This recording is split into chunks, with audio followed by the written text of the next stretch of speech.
Hello, and welcome to Dr. Taylor's demo lessons. Today I want to talk to you about combining signed numbers or integers.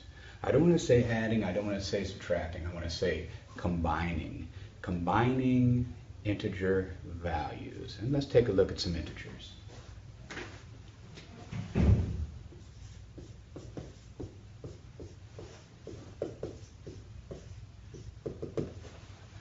Okay, so integers are clearly something we're all familiar with as mathematics teachers, but for children they're familiar but not necessarily, they don't necessarily have a full and competent understanding of it.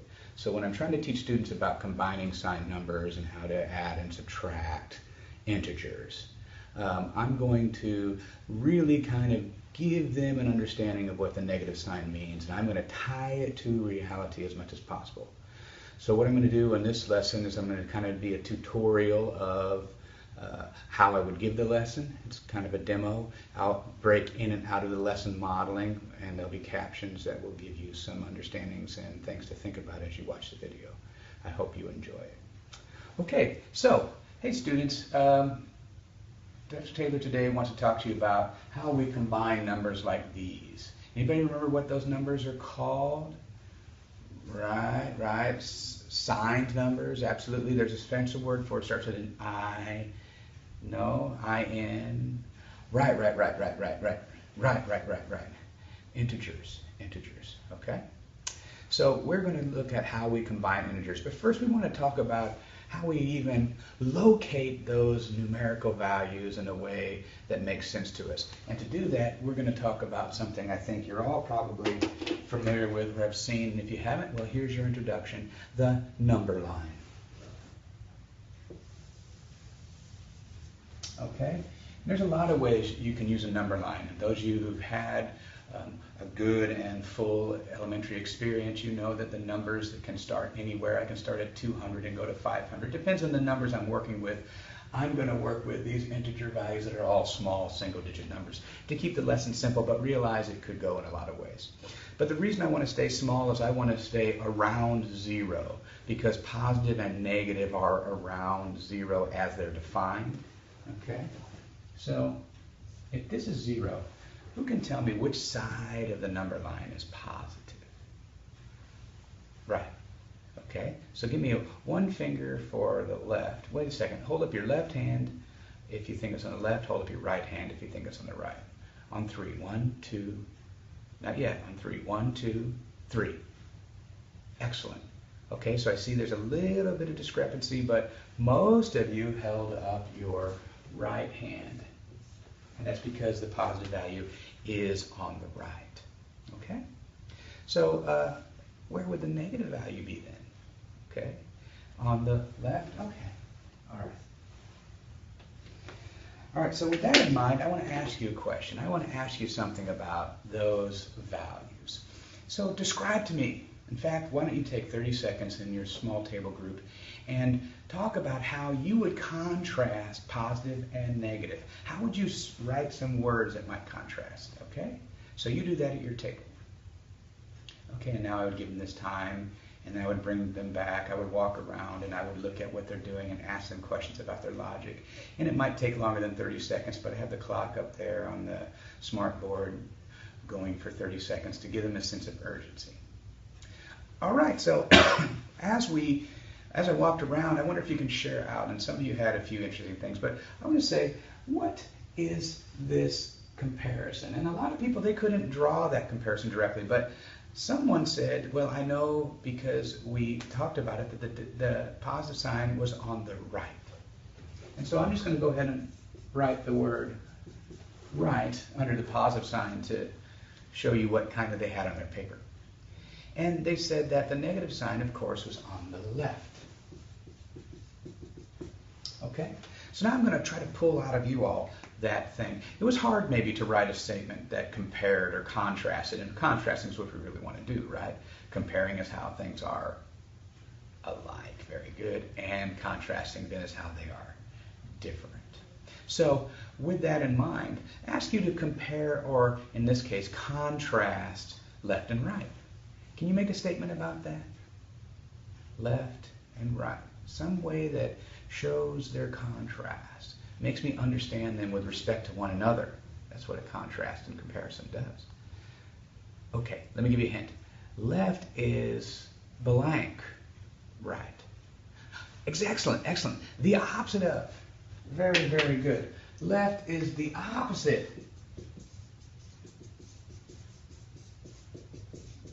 of right, isn't it? Left is the opposite of right. So now with that in mind, can you come up with a statement maybe that would describe how negative and positive are contrasted? Could you? You could. Tell me. So you say, so if I hear you right, you're saying negative is the opposite of positive. Does that make sense? If I ask you what's the opposite of negative, what would you say? Positive. I ask you what's the opposite of positive, what would you say?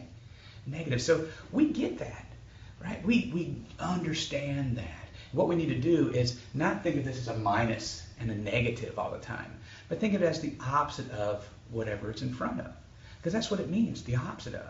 If I think of it that way, then I'm speaking my mathematics in words, which is how I think. I think in words and symbols, right? I think in pictures and descriptions, metaphors. I compare and contrast things, but I use words to do that.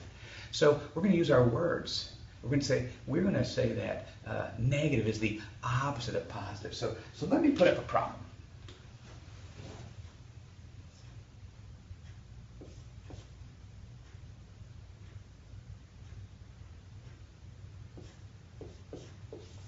I had to think about it for a second because I wanted it to be meaningful. I want to tease certain understandings out of it. I want you to tell me some things, okay? And this is basically telling one another, and I get the benefit of hearing that. So let's go ahead and think about what that means. Somebody could read that to me. Does that mean -5 plus 3? Right? I mean, I hear some people saying that, right?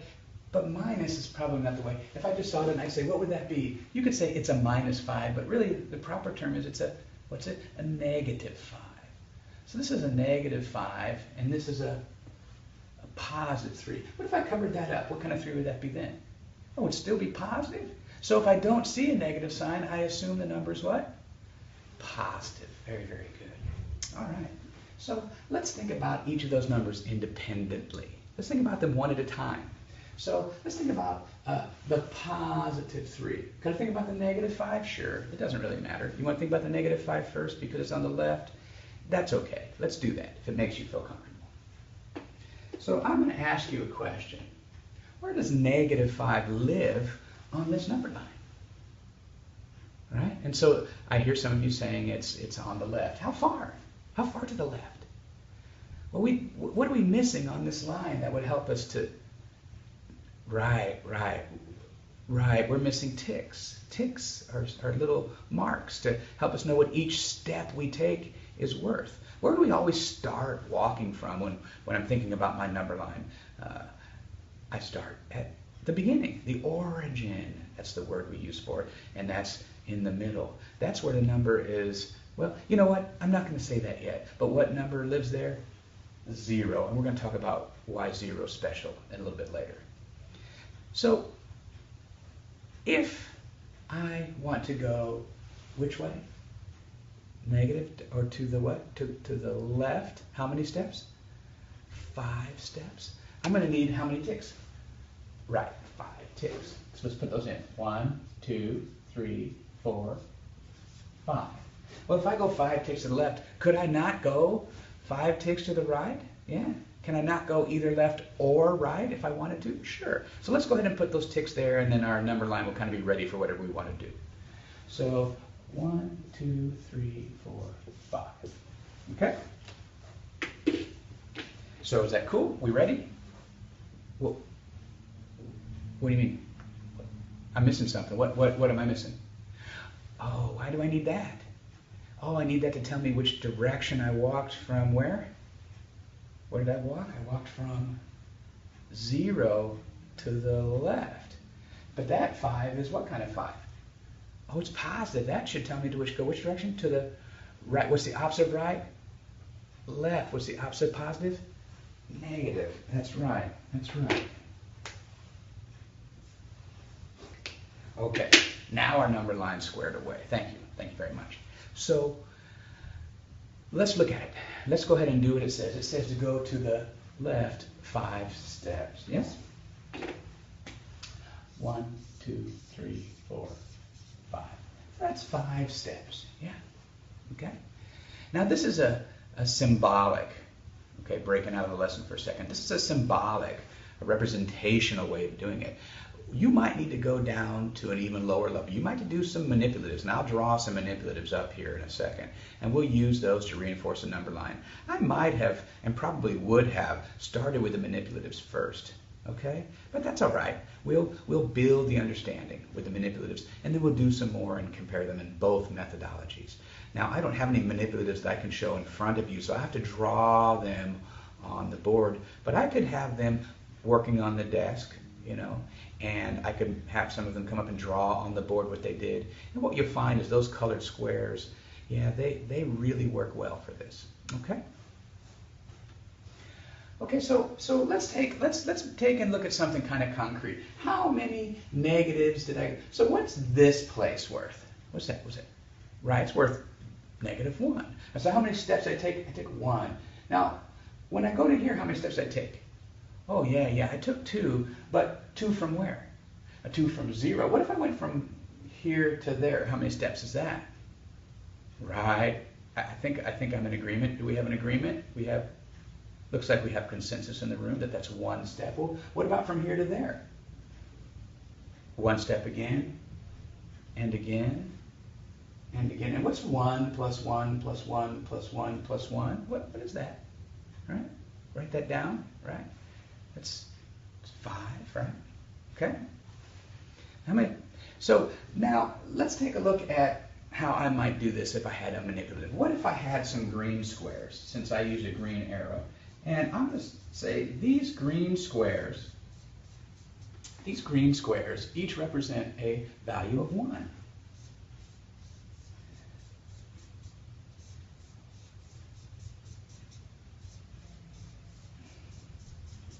So how many green squares did I draw?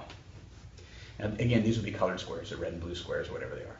And you say I drew 5. So which number do you think I've represented here? Of course I've represented the -5. So what am I going to say that those? I'm just going to, out here, I'm going to put a negative sign and say all those squares represent -1s, not positive 1s. They represent the opposite of 1, which is what? -1, exactly. See how easy it is when you think of it that way? All right, now what's the next number that I'm going to contend with? The next number I'm going to contend with is 3. What kind of 3 is it? Don't think of this as this plus that. Think of this as this is the sign of that number, and this is the sign of that number. So what's the sign of that number? Positive. How many of them? 3. So how many squares will I need to represent positive 3? Exactly 3 squares. Now, if I use 3 green squares, that's not going to make it very obvious. I could if I'm thinking and I've really got this down, but if I really am struggling, I want to really make something that shows me the difference. So those 3 squares, I'm going to say are blue. And I'm going to go ahead, and each of those are positives, right? And I'm going to go ahead and draw my 3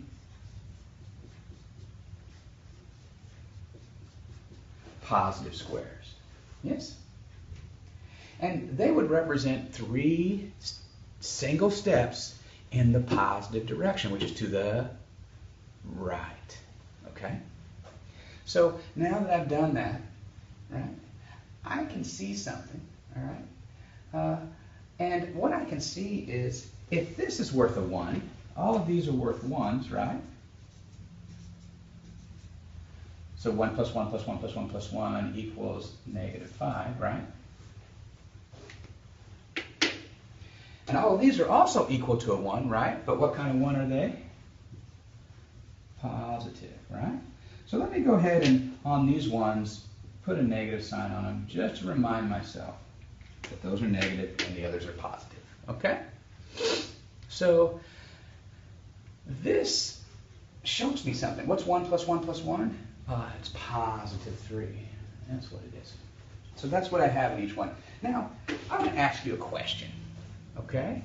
I want to ask you a question, so I want you to think. And all this time, you know, your calculators aren't out, Right? We're doing this with our mind. We're trying to understand conceptually, not trying to get an answer. Who cares? Because that answer is not going to be right for the next problem. It's just another answer. How I get that answer, that's going to give me the answer every time. So we're going to get an answer over and over again until we're confident that the answer I achieve is the actual correct answer. And we're going to do that through classroom consensus, not through me saying, very good, Johnny. That's not how it's going to work. Okay? So what could you tell me about how a 1 and a negative 1 would combine? Because that's what we're asking us to do here. They're asking us to combine these numbers. You can say it's negative 5 plus 3, right? But if I have a pile of quarters and a pile of dollars, and I pushed them together, is that addition or is it combination? Are those kind of equivalent, mean kind of the same thing? And that's exactly what happens. When I push those two piles of things together, now I have one pile that's been combined, and I can talk about what's in it based on the components. This and that. This and that. So the plus sign kind of means and a lot of times. Not always. But when I'm putting things together, every time I say this thing and that thing and that thing, when I'm talking about combination, that and is really a plus. That's really what it means. And add both start with A. That might be a way to help you remember that. That's up to you. But look, what happens when I combine a negative 1 and a positive 1? What happens? Right. They cancel each other out, as people say. Right? But it's not that they don't really cancel. I mean, that's a nice word. It's easy to understand because you cross them out. But they combine to become what? Yes. They combine to become a 0. Very good. What that means is they're no longer there. It's this and nothing. Well, this and nothing is going to equal this. Yes, it's nothing being combined. If I have $5 in my pocket and I add nothing to it, do I have a different amount of money in my pocket? No. What if I subtract nothing from it? Do I have a different amount of money in my pocket? No. So that's what's called the additive property of 0. And that's what we're taking advantage of here. Okay? That when I add 0 to any number, it doesn't change that number's value. So let's continue. Is that the only one that would combine to become a 0? Well, obviously not. It's very clear with your tiles. See, it makes the case for you that this is also going to combine to become nothing. And that's what's called inverse operations. What undoes something else? Addition undoes subtraction, and subtraction undoes addition. That's a way to think about it. Subtraction does not undo multiplication, right? Division does not undo addition. So addition and subtraction, they go together because they're inverse operations of one another. And so when you hear that word again, inverse operation means something that undoes something else. So is there any more inverse operations I can point out here? Oh, there is, right? There's one more. It's right here. And when I combine those inverse values together, 1 and negative 1, I go one step to the right and one step to the left. I'm back where I started from, right? And if I started at 0, well, so be it. I'm still there. Now I can say, what is the combination of negative 5 and positive 3? Another way you might read it is, what is negative 5 plus 3? But that, that's fine, as long as you understand it's combining these values. Think of negative 5 as a deficit, something I owe, and positive 3 is a surplus, something I have. So if I devote what I have to what I owe, I combine them, what's the value? Am I left over with surplus? Am I left over with deficit? Surplus being more of what I have, deficit meaning I still owe, right? So do I have surplus or deficit here? What do you think?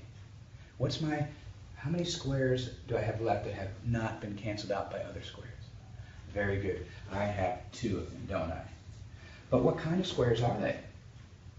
Right, those are negative squares. So I don't just have 1 and 1 make 2. I have negative 1 and negative 1 make negative 2. And hey, look at that.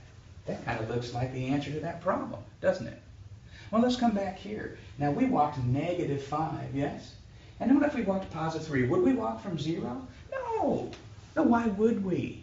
0 is where we start. That's like if I go to the store. If I go to the store and I walk this way, and then I'm going to go to my friend's house because now I've got the candy that we're going to share or what have you. I got the pizza, right? And I walk back this way. Did I walk from my home to the store and then from my home to the friend's house? Or did I walk to the store and then to my friend's house? Does that make sense? This is a journey that you're taking along this. I've journeyed 5 steps this way, and now I'm going to journey 3 steps the other way. So what would that mean? That would mean I would go from where I stopped 3 steps in the opposite direction, because that's the thing that negative and positive represent. Opposite directions on that number line. Okay? And where did I land? Where did I land? Well, if this is 0, what's that? Correct. And what's that? Look at you go, right? Of course, that's -2. It is our answer. This is how I build the capacity for understanding how to combine like terms that are integers. Okay? I do it through making the connection between manipulative and symbolic representation of manipulative and higher level symbology until finally this symbology can be done mentally. I can't just jump to the mental math. Look, which one's bigger? That's the sign, now subtract. But if the signs are the same, then that's too many if-then statements for a kid to get, right? For a student to understand that, to really understand it. Some of them will because they have this fundamental understanding within themselves already, but some don't. And you don't stop, break off, okay, you don't stop and break off. You build the capacity in the process. What did it take me? I bet you maybe 10 minutes if I take all my teacher-based dialogue out of it. It took me maybe 10 minutes to get here.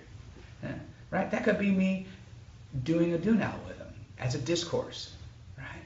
Giving them a minute or two to try it, right? Talking about how they could explain what they did in symbols that aren't numbers. Voila! Now someone's going to draw squares, someone's going to draw boxes, someone's going to draw a number line, someone might draw a table. It doesn't really matter. There's all kinds of ways that they might show it. You're just thinking as a teacher, this is how I want you to see it. It's the quick and easy way so you can test effectively. Get that out of your head. If they can think effectively, they'll always test effectively. If they can't think, I don't care how much drill and kill you do, you might get lucky and they might remember it for that short testing window, but I doubt they will. Because all those memories of memorized things to do, just remember this, just remember that, those just get into a big list of stuff I'm supposed to remember that I can't, right? If they don't remember to bring their homework, they don't remember to bring their book from the locker, they're not going to remember the 16, just remember this is between the beginning of the semester and the end of the semester. Right? They're just not going to. It's just not realistic because there are people like you. If I gave you an arbitrary list of things to remember and you didn't dedicate yourself to that memory process, you wouldn't recall them well. And if you did dedicate yourself to it, you'd be memorizing these and you'd be thinking, why am I doing this? I mean, what is this for? And you might be frustrated, which would make you probably less effective at memorizing. Yeah? And that's exactly what they're feeling. That's why their heads hit the desk. Oh, this is stupid. Why do I got to learn this? That's why all those questions are wrong. But if I talk about it this way, it's conceptual, whatever I'm talking about. I'm thinking about how I will deal with life, with my commodities, with my money, with my food, with my resources, with my car, whatever I do, with my time that I'm selling for $1 per hour, and we can talk about unit rate. All of this can be built into this, and so quickly and easily, I don't have to stop and break it out and do it in independent pieces so that they can memorize the just remember part. It's a fallacy. It's the definition of insanity, doing what you have always done over and over again and expecting a different outcome. We've been watching 10 plus years with No Child Left Behind, drilling kids to get ready to take a test, and really movement hasn't happened. Not global movement, right? Not nationwide, let alone statewide movement. We've had isolated, anecdotal pockets of movement, which if you check them after 2 to 3 to 5 years, weren't sustained because it was a systemic change. It was an application of the same thing with more rigor to a select group who managed to remember it better. And then they moved on. The next group came wholly unprepared. Now, unless you have the energy to drive that vision every year, which is what teacher burnout becomes, then why? Why? This is so much easier. And the kids are talking. Okay, let's get back to it. So anyway, that's pretty cool. It's like we could do that pretty easily. Well, let me ask you a question then. Let me do this. What happens if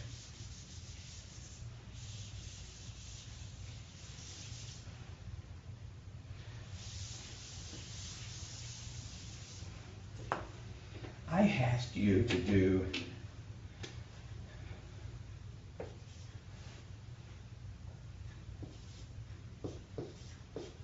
okay? 3 minus 5. Okay? So now I want to ask you a question. What is another way you could say that? Not 3 minus 5. How else could you say that? Something that would inform me about the process better.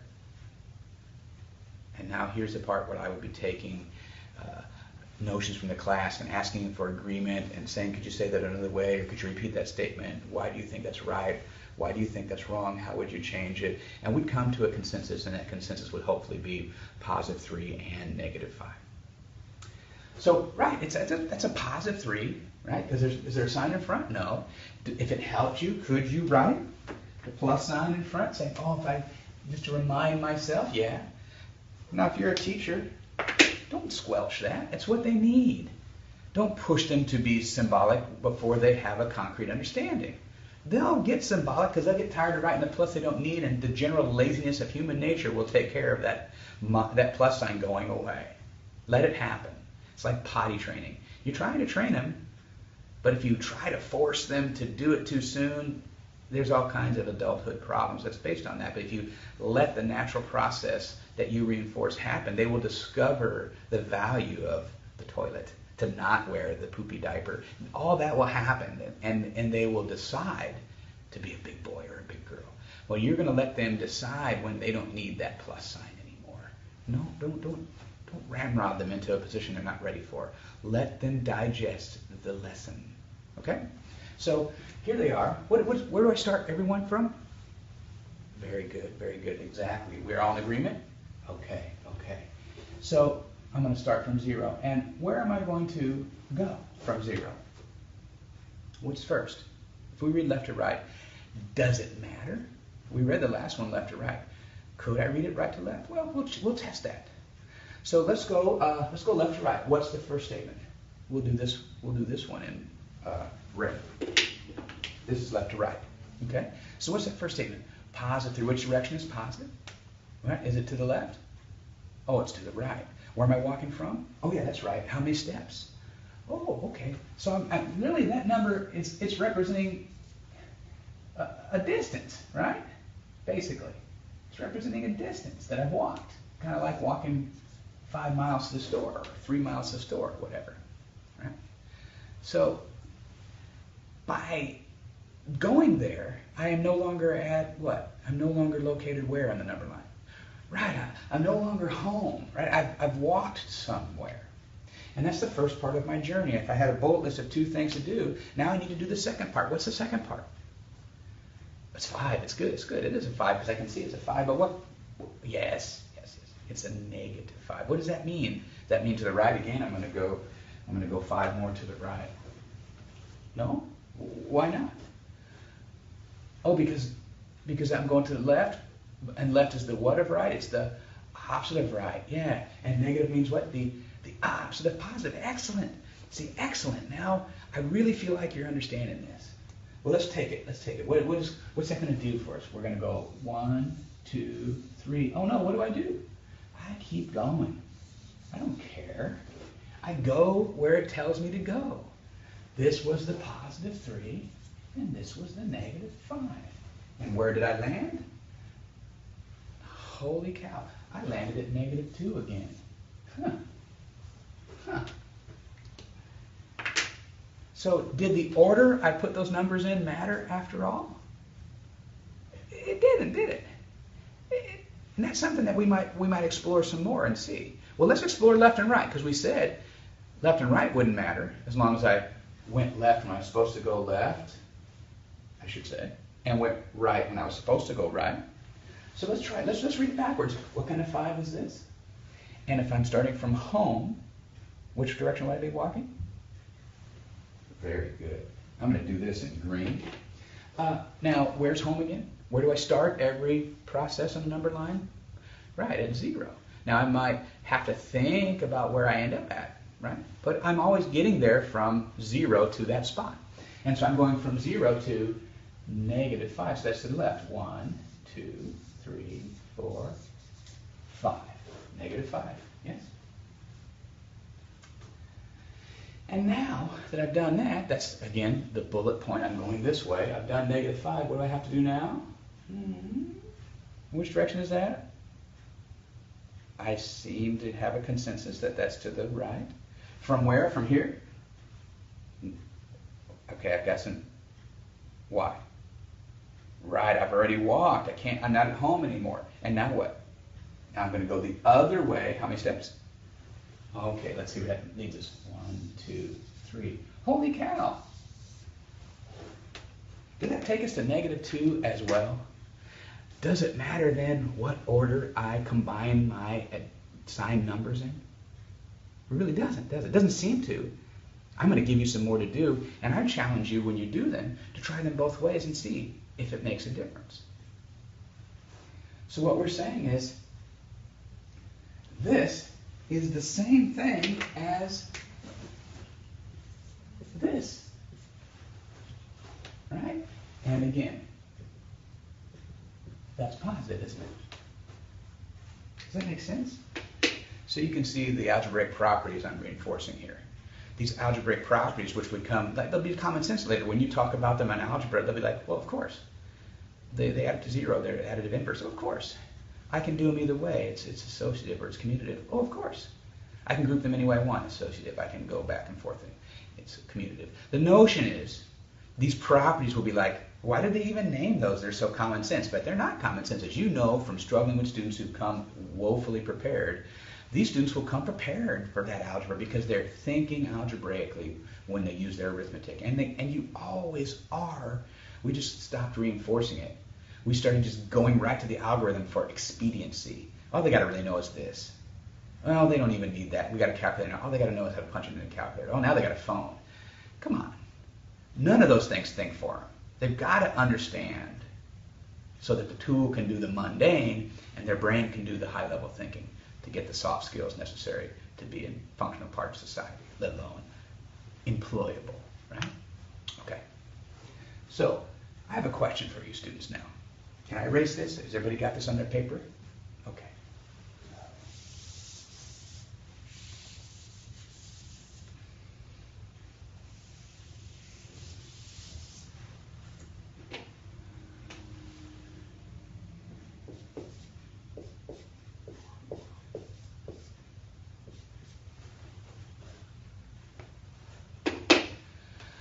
How would I read that?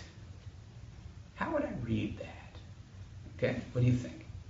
Okay, someone else a different one? Yeah? You think you got a different one yet? So that's 3 different ways, and there's more, I bet. Okay? But let's just say, what's that? Is that -2? Well, it's -2. Okay, that's what you say. What does that mean? What does -2 mean? Well, it means the what? What's negative mean? The opposite. So the opposite of +2. So this is the opposite of 2, -2. And what's this thing? It's a -3, or the opposite of +3, right? So how would I say that? Could I say -2 plus -3 is? Sure, I could. And it's right, but it's not deep with understanding. What could I use instead of plus for that? Positive. Well, let's see how that sounds. -2 positive -3 is equals or is. That's almost clunkier, isn't it? I mean, so remember what I said when I'm grouping things together? The plus sign is kind of like the word what? It's this and that. It's this and that. Absolutely. So let's try that. Let's explore that. Let's do what it says. Let's do from 0 this, which is what? In which direction? Very good. And means to combine. And what? and negative 3. So because that's a plus, am I going to the right? Ooh, I have a difference of opinion. Take a minute and talk about why you believe what you believe, and then we'll share out. And at this point, I would obviously do that. We would share out. We would come to a conclusion. They would support their notions. And finally, someone would say, well, that's not really a direction. That's a combination. It's not really telling you go to the right. It's telling you combine the previous value with the following value. They'll come to that. They might say it in exactly those words, but that notion will drill down into all of them, not just the one or two smart ones you funnel questions at normally, because they're all engaged in that. So coming back. Okay, so yeah, that doesn't mean go to the right, does it? Now that we understand that, that means this and that. What is that telling me? What's that telling me? Go to the what? To the left, because left is the opposite of right. Yeah? And that's because negative is the opposite of positive. Okay? So from here, no, you're smarter than that now. I've already went to, now what? I'm going to do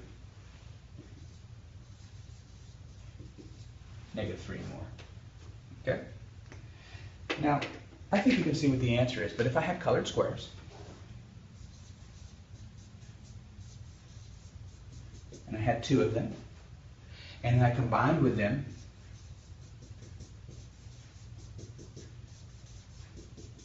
I might have worked in this direction to make that more clear that I'm going to the left, but we know those are negative, right? We understand our colored squares. Each one's worth 1 step, right? So what step is this going direction-wise? Is it going to the right? No, negative is going to the...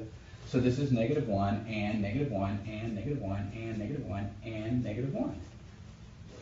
Is there any inverse operators that cancel out these 1s? What do you think? Talk about it. We would have a group. There'd be some discourse. Back. All right. So there's nothing to cancel them out. So what do I do then? I just basically count them up, right? 1 and 1 and 1 and 1 and 1 is 5. But these aren't 1s. These are negative 1s. So what kind of 5 is it? Absolutely. It's negative 5. This is debt. This is me borrowing $2 today and $3 tomorrow from you. I don't only owe you $1, right? I owe you 2 and 3 more. I owe you 5. And that's what this represents. There's no additive inverse here. So basically, when I did my figures, I'm saying negative 1 and negative 1 and negative 1 and negative 1 is. Okay? Is it starting to make sense? Okay. Now, could I rewrite this to make it simpler? Maybe I don't like the way that looks, even though conceptually that's actually the best way to present it. Double signs really mess with people. Okay? So let's think about that double sign.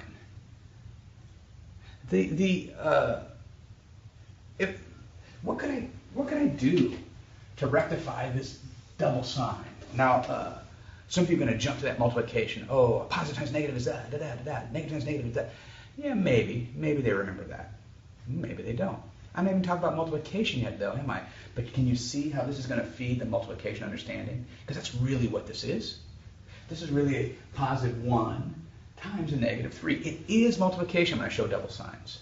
I don't have to tell them that, right? Hey, I want to try to not tell them anything per se, or very, very little. But I can lead them to discover that if I wanted to. But right now, I'm not that important. It's not that important to me. But when I go and teach multiplication, I'll come back and hook this and say, remember that? Well, now you can see that there's no symbol without a value. I can't be at 0 and go positive. What's that mean? I've got to go positive something. So that's positive something. But since there's nothing shown there, and the 3 isn't changing from a 3, that something is a 1, and we can get that. So multiplicatively, this is a really rich thing to lay the base for. Okay, so I'm looking at these 2 signs, and what can I do? What can I say to help me get to an understanding of how I could make that more simple to read? I could say plus a negative, right? Yeah, I could say that. Plus a negative. Negative 2 plus a negative 3. That kind of conveys the same thing this says, but yeah, I want it to be simpler. I want to write it more simply because the mathematicians are lazy, and the less they have to write, the less they will write. They want to say as much as possible with as little writing as possible. Yeah, there's a lot to say, and we want to make it easy to write. So,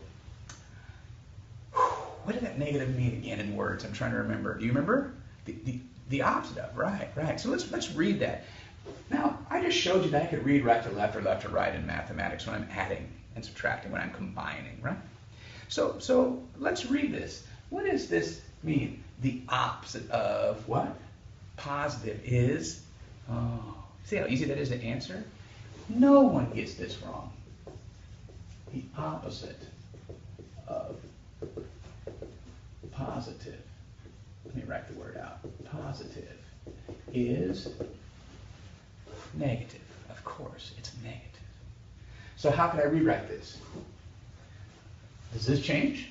Is there anything there? That's still the opposite of 2. What's the opposite of 2? Negative 2. That hasn't changed. The opposite of positive is what? Negative. Right. So basically what I'm saying is I can do substitution. You can see how we're going to end up going into things that are going to support algebraic knowledge again, using the right terms. What does substitution mean? If there's a substitute teacher tomorrow, where am I? Okay, well, you don't know where I am, but where am I not? Not here. Why do I need a substitute? To take the place of me in my absence. But that substitute is supposed to be equivalent, meaning they can do the same job. Now, you know how it is with the subs. Sometimes you give them a hard time or whatever, and we get this. But if someone who had math skills substituted for me, could they teach you mathematics? Absolutely. So they could take my place with an equivalent value. Okay? In my case, I'm defining my value as a teacher. In this case, I'm defining my value as a number of steps away from 0. So what can take the place of the opposite of positive? What can take the place of that? Negative. So I could rewrite that as minus. So let me go ahead and substitute for that blue part what I said it's worth, and then put the 3 behind it. Now again, is this 2 negative squares? And is this not negative 3? Is that 3 negative squares? When I combine them, is it not negative 5 value of those squares, which is located here? Okay. So you can see that the opposite of is a very, very powerful understanding. The more you understand that, the better you are. Okay? So let's have you do one more before we close this lesson out.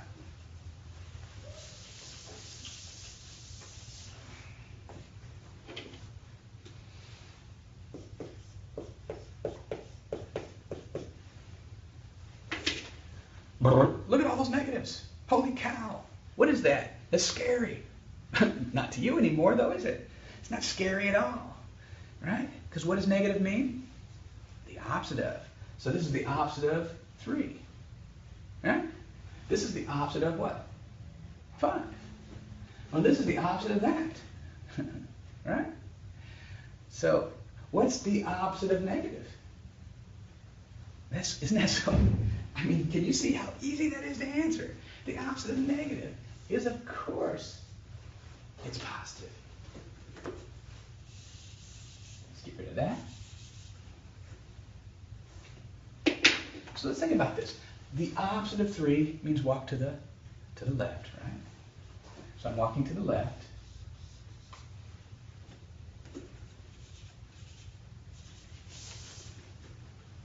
And then this says, do the opposite of what I wouldn't do. Well, what was this telling me to do? Walk 5 to the left, right? Do you see how that works? It's the logic of your English language that makes mathematics understanding, because math is a language. It's a foreign language, but it's a foreign language everyone in the world speaks the same way. That's why it's powerful. That's why you have to understand it. It lets you express logic and notions to anyone in the world beyond that language barrier. Very, very important. It's important. You will need it. You will use it. It doesn't matter how and when. I'm going to tell you, you use it every day. You just won't realize it most of the time because it feels so natural. So let's write this again as the opposite of 3, which is negative 3. And then this says what? Plus 5. So the opposite of going to the left is going to the right. So this is -3, and this is +5. And I won't belabor it, but there's my positives. You tell me, why am I circling these? In fact, what I want you to do now is stop and write down why I can circle those and why it's important. And so I give them a few minutes to do that, and then we come back. Okay, excellent. So, and then I would have them share out. So who wants to share? All right, and they'd share. Who has agreement? All right, who has a different way? How many different ways can we? I might write them. Will you come up and write your words in the book? I liked yours. Will you come up and we'll write them and show equivalency? Get them understanding equivalency, so that when we talk about equivalent things in mathematics, they get that, they know what equivalency means. When I talk about substitution in mathematics, they know what it means. I was able to substitute a simpler thing for a more complex one so that I could get my head around it. So when they finally tell you all these things add up to 0, and they see that there's only 2 blue squares left, and the blue squares were positive squares, and where did they land? Of course, they landed on +2. Right? They are now ready to explore and help one another in a collaborative group if they get stuck. Even the struggling ones, give them the manipulatives to take with them in their group, right? Whatever it takes, pennies and nickels. I mean, something cheap, so if they gank you for a few pennies, it's not going to kill you. Whatever. Poker chips of different colors. You use Skittles or M&Ms, that's great, but then they're going to eat them, right? So you got to make sure they're not diabetic or whatever. The point is, use something that's cheap and easy and colorfully differentiable. The problem with pennies and nickels is they aren't the same size. I like the things to be the same size to drive home that those are equivalent. And if I use something with a different area, it kind of doesn't reinforce equivalency. So pennies and nickels in a clutch, but they're not that good comparatively, right? So at this point, I would put some problems, and I would have them, I got 5 of them, and I'd have them do them in their groups and talk about them, and maybe write a rationale for what they thought was the hardest one, and write all the steps that they thought about to do that. And that would drive in the metacognitive piece. Then I could get that from them at the end of the class, and I could give them more problems to do it, independent study. But I might just say, here's 5 more to do at home. Bring them back, and I'm going to give you anything you got wrong, I'm going to change, and everything else, I'll count it as bonus. Where you apply that bonus and how that falls, even if whether it applies or not, you can just change the ones if they got them all right at home, right? Then go ahead and change the ones that they struggled with the day before, or give them 5 more on a do now and make sure that they and then collect it as an entrance exam and say this was a tell an after the fact entrance exam. I just want to make sure that when you got home, it wasn't just someone helping you, but it was you understanding, and this is my way of checking it. If you got them all right at home, you should got these all right here. And those are some of the things, and the kids will respect that. That will drive in them. Oh, I can't just go home and have my big brother help me. I actually got to understand it because she's going to test me the next day, or he's going to test me the next day on this. I didn't know that was coming. The pop quiz, everybody foo-foo that it's terrible. They should know when assessment's coming. Hey, no, it's not terrible. If someone pops out of the bushes at you and you got to decide how to react in a social situation in the dark of the night, that's a pop quiz, and you better be ready for it. You don't have time to prepare for the assessment, right? So getting them ready for real life. First, I let them think, and I give them ways to think about it. Then I let them talk, and they discuss, and it's discourse, because they're people, and that's how people learn. Then I give them something to try together, right? And then they try it on their own, and then I assess that individual effort the next day, and we discuss how it differed or how it reinforced their confidence in their own ability, right? That's all metacognitive. And they're thinking the whole time, and they're learning to contend with things, and they're learning to deal with the pop assessment, quote unquote, on something that they should have already mastered. And if they didn't, right, they should either know why they didn't because they tried and articulate that, or they realize, hey, I was being lazy and stupid, and I don't want to be doing that again because I got caught, and I don't want to get caught, right? Whatever the motivator is. In the end, if you get them talking, they're going to enjoy coming to your class, and they're going to begin to become accomplished learners. And accomplished learners will always test well. Okay? So that's the end of my presentation on combining integers. I hope it was useful.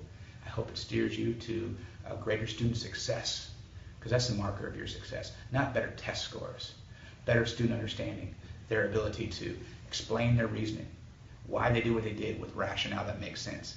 Hear someone else's explanation and think about it critically and logically and not emotively and defensively, and explain the rationale of the second person to a third person who wasn't there to hear it effectively. Those 3 soft skills, that's the power.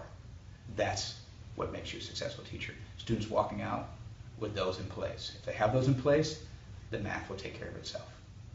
Thank you.